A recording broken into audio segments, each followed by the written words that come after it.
hubungan. Tapi kita mau belajar tentang komunikasi dalam hubungan. Nah, Bang, kenapa lebih penting komunikasi? Kenapa kita sering putus? Kenapa kita sering gagal dalam hubungan? Karena salah komunikasi. Nah, kita baca Kolose 4 ayat 6. Hendaklah kata-katamu senantiasa penuh kasih, jangan hambar, sehingga kamu tahu bagaimana kamu harus memberi jawaban kepada setiap orang. Nah, kita dalam perkataan kita dalam sebuah hubungan pasti perkataan yang membangun, perkataan yang sukacita. Amin. Nah, Yakobus 1 ayat 19. Setiap hendaklah cepat untuk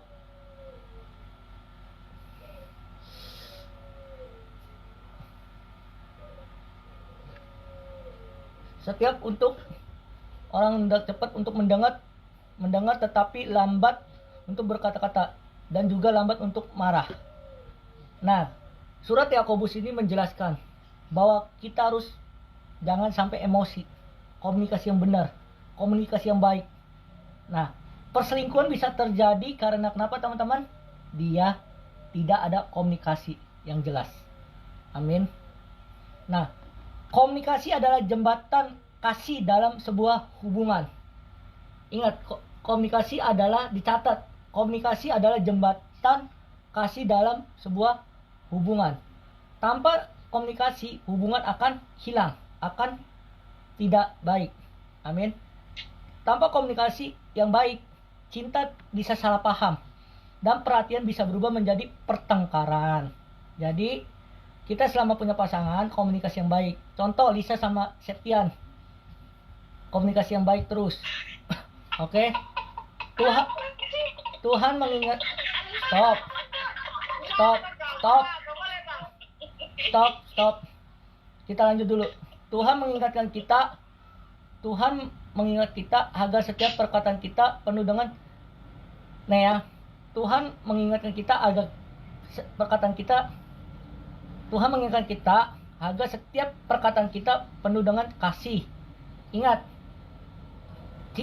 bagaimana cara komunikasi yang baik? Yang pertama, kita mau belajar penuh dengan kasih. Yang kedua, bijaksana. Yang ketiga, membangun, bukan melukai. Amin. Hubungan yang sehat tidak diukur dari seberapa sering kita bicara, tetapi seberapa dapat kita saling mendengar dan memahami. Nah, jadi kalau mau hubungan sehat itu bukan diukur berapa lama, berapa tahun pacaran, berapa tahun nikah, bukan. Tapi bagaimana caranya memahami, mendengar, solusinya. Amin. Seringkali kita gagal. Oke. Ada 5 poin yang mau kita belajar. Yang pertama, komunikasi adalah napas hubungan. Tanpa komunikasi yang terbuka dan jujur, cinta bisa kehilangan arah. Contoh, Epi kehilangan arah. Kemana kek? Amin. Yang pertama. Yang kedua, belajar mendengar sebelum berbicara. Kadang-kadang pasangan hanya ingin dimengerti, bukan dinasihati. Mendengar dengan hati menunjukkan kasih yang tulus. Nah ya, seringkali pengennya begini ya, khusus untuk cewek nih, pengennya didengerin terus biar dia berbicara. Tapi gini ya teman-teman, ketika kita dengarkan, kita meresponnya apa? Bahwa mendengar itu dengan hati yang menunjukkan kasih yang tulus. Amin.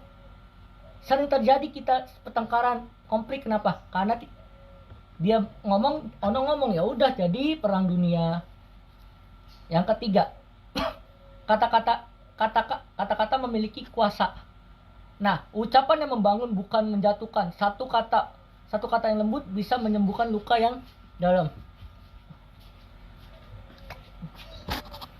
Nah, itu yang biar menyembuhkan luka. Amin. Yang keempat ada jujur tapi penuh dengan kasih.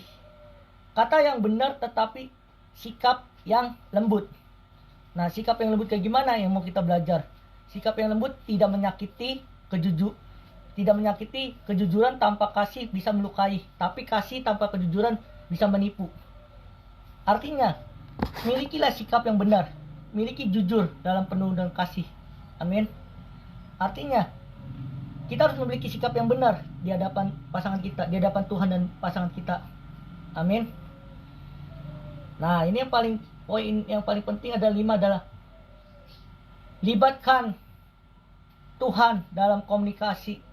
Biar setiap percakapan kita dipimpin oleh Roh Kudus, agar membawa damai bukan pertengkaran. Nah, artinya teman-teman, komunikasi dalam hubungan itu sangat penting. Supaya kenapa? Supaya hubungan akan lenggang. Amin. Itu saja.